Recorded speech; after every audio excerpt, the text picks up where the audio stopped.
종교는 자유다. 왜? 헌법에 모든 종교는 자유다 그랬으니까. 지금도 미국 신학교에서 별 이상한 것을 가르치는 신학교도 있어요. 여러분, 미국이 어떤 나라입니까? 미국은 엄연한 기독교 나라입니다. 하나님의 말씀을 잘 지키려고 했던 청교도들이 그 신앙의 자유를 찾아서 메이플라워를 타고 미국에 와가지고 세운 나라가 바로 청교도의 나라 미국이네.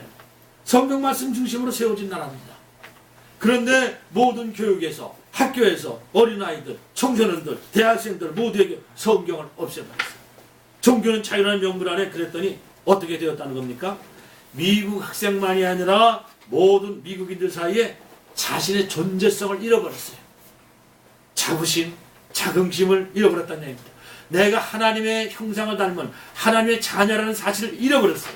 그러면서 등장하는 것이 다시 성경을 가르치자, 성경으로 돌아가자는 거였습니다.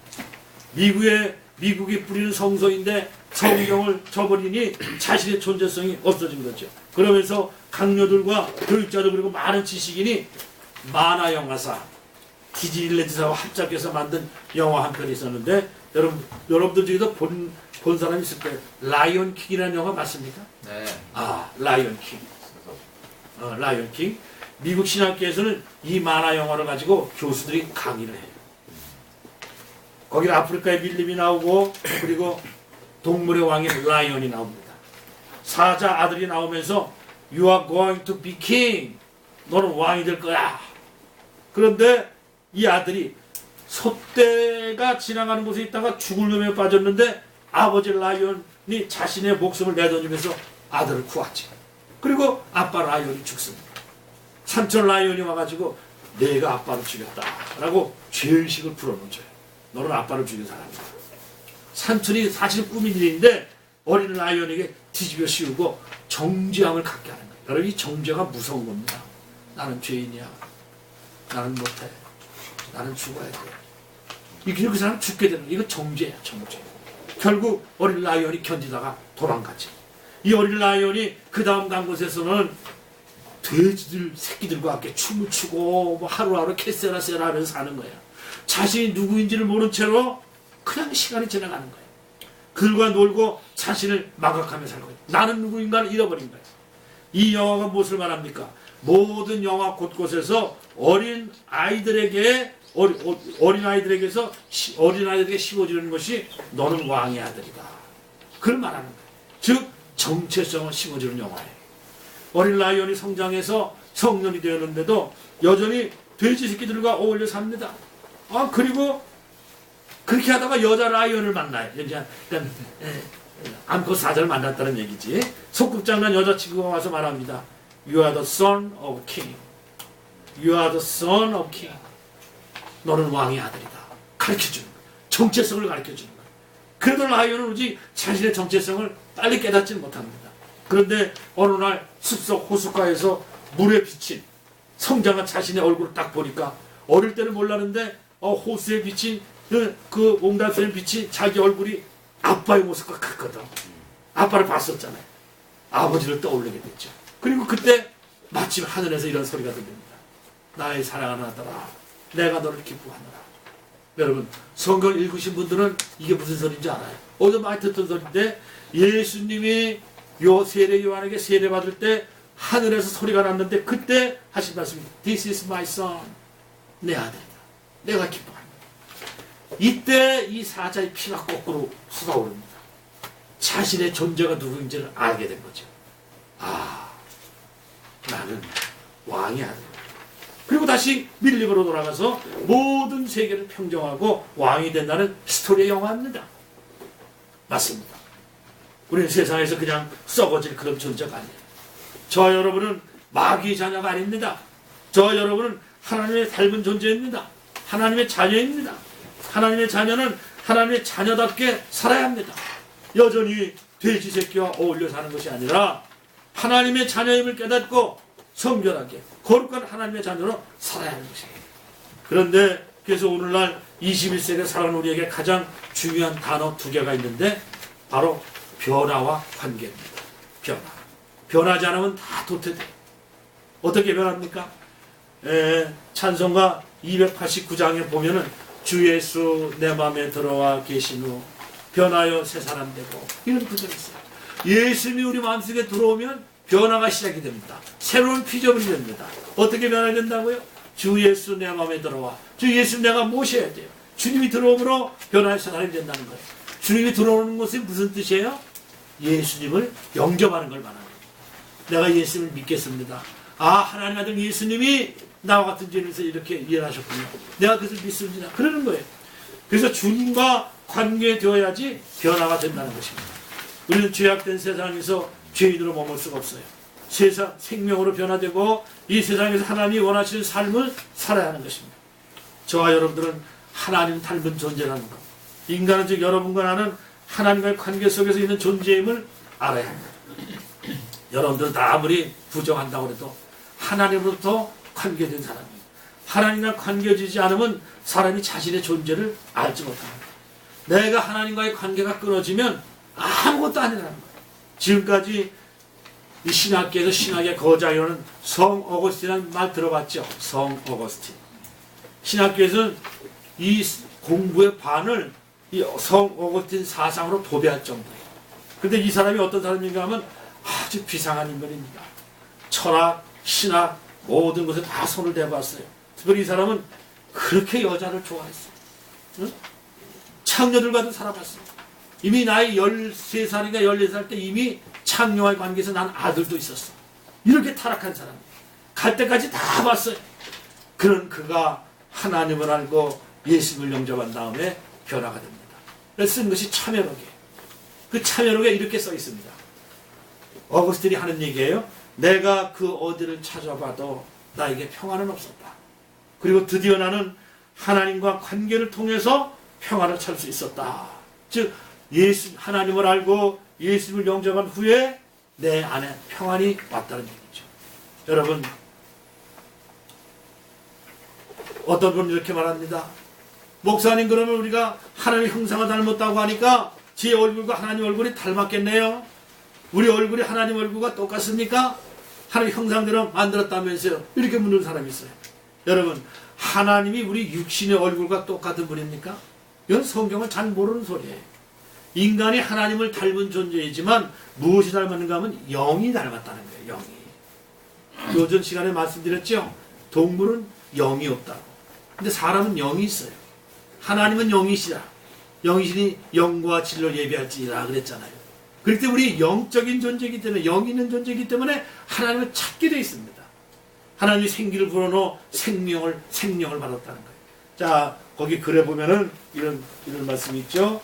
6번 말씀 아시죠? 뜻을 생각하면서 창세기 2장 7절입니다. 시작. 여호와 하나님이 땅의 흙으로 사람을 지으시고 생기를 그 코에 불어넣으시니 사람이 생명이 되니라. 살아있는 영이 되느니라. 이렇게 되는 생명이 되느니라. 그게 생명이 되었다고 성경이 말하는 거예요. 하나님은 육체적인 존재가 아닙니다. 하나님은 그가 만드신 피조물과 같지 않아요. 어느 것도 그래서 우상을 만들지 말라고 그랬잖아요. 왜? 하나님의 형상을 본 사람이 없는데 우상을 만들면 뭘 보고 우상을 만들었다는 거예요. 말이 안 되는 거예요. 그게 십계명에 우상 만들지 말라 그러신 거예요. 영이신 분이기 때문에. 나무를 만들어서 무슨 돌멩이에다가 무슨 동물에다가 무슨 사람에다가 만들잖아요. 그거 다 기독교 외에 다른 종교는요, 이 우상이 많아요. 다 그걸 끓여놓고 거기다 대고 절하고 뭐 그냥 뭐 하고, 이게 모두가 다 우상입니다. 알지 못해서. 내가 있다 저기 있다 말하지도 말라고 그랬어요. 자, 7번 요한복음 4장 24절에 시작. 하나님은 영이시니 예배하는 자가 영과 진리로 예배할지니라. 그렇습니다. 오늘 이 시간에도 여러분들이 예배드릴 때 몸만 와 있으면 아무 소용이 없는 거예요. 여러분들의 마음과 뜻과 정성을 다해서 여러분들의 영으로 예배를 드려야 된다. 그 말씀이죠. 그렇습니다. 어떤 분이 그래요. 우리가 무엇이 닮았다, 영이 닮았다고 했는데, 인간에게는 오감이 있어요. 오감이 뭡니까? 시각, 보는 거, 후각, 냄새 맡는 거, 미각, 맛을 아는 거, 청각, 듣는 거, 촉감, 만져서 아는 거. 근데 이러한 인간의 오감을 우리가 하나님을 느낄 수가 있습니까? 하고 묻는 사람이 있어요. 어떤 분이 말하더라고요. 하나님 느낄 수 있는 것은 오감이 아니라 육감입니다. 근데 육감이 무엇입니까 물으니까 그 사람이 웃기려고 그러는지 육감은 눈치예요 그러더라고요. 눈치도 하나님을 알 수 있습니까? 여러분 하나님을 알 수 있는 게 아니에요. 오히려 하나님을 알 수 있는 것은 오감도 육감도 아니라 칠감이 있다는 거예요. 그게 뭐냐? 바로 하나님을 알 수 있는 영적인 존재, 영감이 있는 겁니다. 영감. 영감, 땡감 그것이 아니라 영감. 이런 영적인 존재에게 주시는 하나님의 영감이 있습니다. 따라서 해보세요. 나는 영적인 존재다. 나는 영적인 존재다. 네, 동물과 같지 않아요. 그래서 8번에 보면 요한 3서 1장 2절에 이런 말씀이 있죠. 시작. 사랑하는 자여 내 영혼이 잘된 같이 내가 범사에 잘되고 강건하기를 내가 간구하노라. 그렇습니다. 영이 먼저 잘돼요. 영이. 아무리 좋은 자동차가 있어도요 그 안에서 이 기아를 잘못 놓으면은 안 가잖아요. 뒤로 놓으면 빠꾸 하잖아요.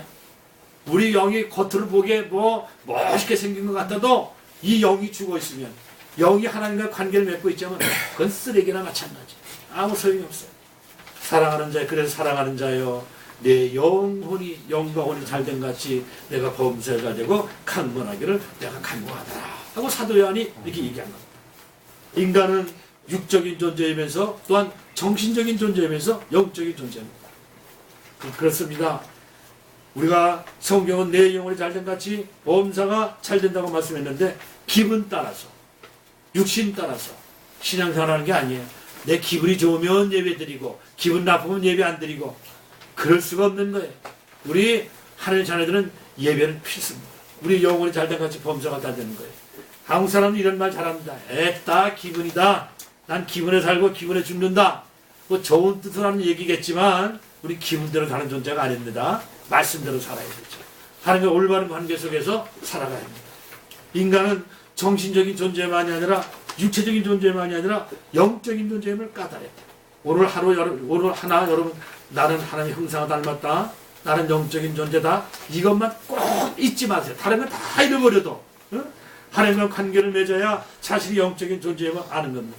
다시 한번 요한산서 1장 2절 9번 다시 한번 시작. 사랑하는 자여 내 영혼이 잘된 같이 내가 범사에 잘되고 강건하기를 내가 간구하노라. 그렇습니다.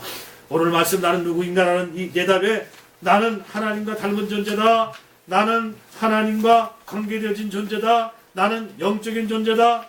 그렇습니다. 바로 영혼, 육을 가진 사람의 심령에 무엇을 담아야 하는가가 중요한 거예요.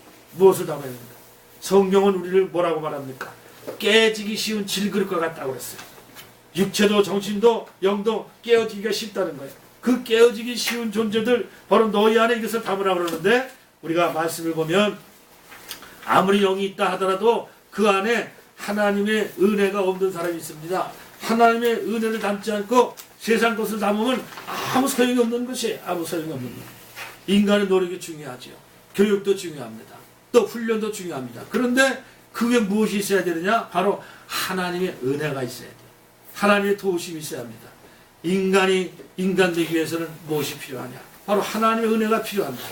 모든 것을 합력해서 서로를 이루게 하고 인생의 고통과 고난을 축복으로 변화시키고 평통하게 하시는 것은 하나님의 은혜인 것입니다. 우리는 하나님의 은혜 법칙 속에 살아야 돼요. 문제가 하나님의 은혜 안에 살면서도 그 은혜를 모르는 거야. 이거 뭐와 같으냐? 여러분들 부모의 은혜를 여러분들이 가장 잘 깨닫게 되는 시간이 언제인 것 같아요. 저희 딸이 시집가서 지금 애를 낳은 지 100일이 좀 넘었어요. 딸 하는 말이 애를 낳아보고 키워보니까 어머니 은혜를 알겠다는 거지. 마찬가지. 우리가 어릴 때는 철없는 때는 부모의 은혜를 모르잖아요. 근데 이 사람이 철이 나가면은 자기도 결혼해서 애를 낳고 키워보면 그때 우리 어머니가 우리 부모가 나를 이렇게 키웠구나. 하나의 그때 그 부모의 은혜를 느끼고 알게 되는 거예요. 마찬가지로 우리가 여전히 하나님의 은혜를 모르고 살아와요, 사람들. 근데 우리가 인생의 역경과 어려움과 또 고난과 또 질고를 당할 때 병으로 고침하고 어떻게 그냥 소망이 없을 때 그때 우리가 하나님을 만날 수 있는 기회가 되는 거예요. 그때 하나님을 만나고 그게 회복되고 그래서 하나님의 은혜를 알아가는 거죠. 우리 하나님의 은혜의 법칙 속에 살아가면서도 하나님의 은혜를 알지 못하는 우리라 말이죠. 하나님의 은혜는 두 가지 차원으로 역사합니다. 첫째는 우리 자격과 행위와 관계없이 베풀어지는 은혜예요. 아무것도 내가 한 것이 없는데 하나님이 베풀어 주셔. 여러분들 이 세상에 태어나서 부모에게 한 일이 있어요? 맨날 먹고 오줌 싸고 먹고 오줌 싸고 그것만 반복했지. 근데 부모니까 일방적으로 베풀어 주는 거예요. 여기에 속한 은혜가 바로 구원의 은혜와 같은 거예요. 우리가 아무것도 안 했는데 하나님께서 우리를 일방적으로 사랑하셔서 우리 죄를 위해서 예수님을 십자가에 못 박으시고 너 그것만 믿기만 하면, 그것만 바라보고 그 예수님을 믿기만 하면, 그 예수님을 영접하면 내가 그것 보고 네 죄를 다 용서해주고 하나님 자녀로 삼아주겠다 그러시는 거예요. 이게 우리 행위와 관계없이 베풀어지는 구원의 은혜입니다. 선택의 은혜, 믿음의 은혜 같은 것이죠. 내 노력, 내 선행과 상관없이 베풀어주신 하나님의 은혜인 것입니다. 저는 여러분들에게 이 하나님의 은혜를 지금 전하고 있는 거예요. 하나님 우리를 이렇게 구원하셨다는 것을. 이제 우리가 할 일은 딱 하나예요. 그 예수를 받아들이는 겁니다. 그래서 10번에 보면 에베소서 2장 8절 9절 말씀인데 또박또박 생각하시면서 한번 잘 읽어보세요. 무슨 뜻인가? 시작. 너희는 그 은혜에 의하여 믿음으로 말미암아 구원을 받았으니 이것은 너희에게서 나는 것이 아니요 하나님의 선물이라. 행위에서 나는 것이 아니니 이는 누구든지 자랑하지 못하게 하니라. 참 기가 막힌 말씀입니다. 응? 너희는 그 은혜에 의하여 하나님이 놀랍게 일방적으로 베풀어 주신 그 은혜에 의하여 그 사실을 듣고 믿음으로 말미암아 구원을 받았으니. 그러니까 믿는다는 것이 없으면 구원 못 받는 거예요. 그게 믿음이 중요한 거예요. 그게 믿으라는 게 자꾸만. 근데 믿음은 들으면서 나거든요. 들으면 글쎄 말씀을 들을 때에 믿음이 생기는 거예요. 그게 여러분들이 지금 말씀을 전하는 겁니다. 근데 이것은 너희에게서 난 것이 아니요 여러분들 수고해서 난 것이 아니라는 거죠. 하나님의 선물이라는 거죠. 행위에 난 것이 아니에요. 행위는 뭡니까? 내가 뭔가 하나님을 위해서 뭘 하는 걸 행위라고 해요. 또 다른 사람을 위해서 뭘 해주는 걸 행위라고 해요. 사랑하는 사람을 위해서 뭘 해주는 걸 행위라고 해요. 그런 행위에서 난 것이 아니니 이는 누구든지 어떤 사람이든지 구원받는 것에 대해서는 자랑하지 못하게 합니다. 오직 하나님의 은혜, 오직 예수님의 은혜로 구원받았다 그 뜻이에요. 얼마나 놀라운 사실입니까? 이게 하나님의 은혜로 구원받았다는 거죠. 내 노력의 행위가 아니라는 것입니다. 그래서 자랑할 게 못 된다는 거죠. 오직 하나님의 선물이라는 겁니다. 자, 거기 디도서 3장 5절 11번 시작 11번 다시 한번 시작.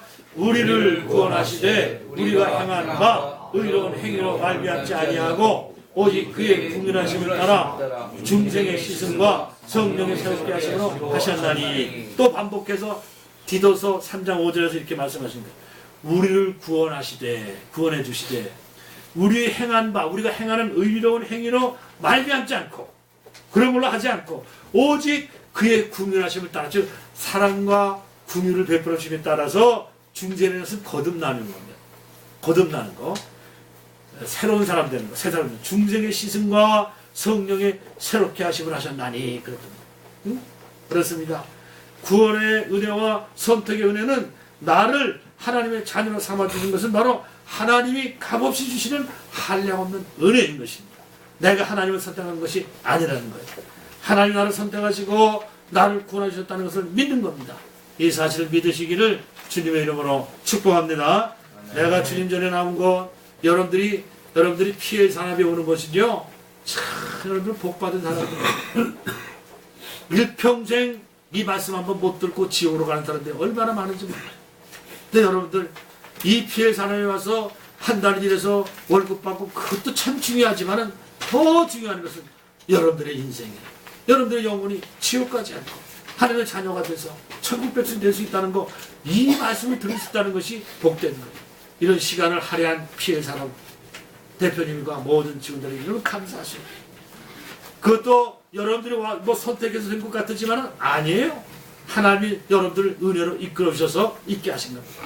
그래서 요한복음 15장 16절에 거기 있죠. 12번 다시 한번 12번 시작. 너희가 나를 택한 것이 아니요 내가 너를 택하여 세웠나니. 하나님이 여러분들 택해서 세웠다는 거예요. 내가 한 것 같은데 알고 보니까 그 선택까지도 하나님이 간섭하셨다 그 뜻이에요. 얼마나 놀라운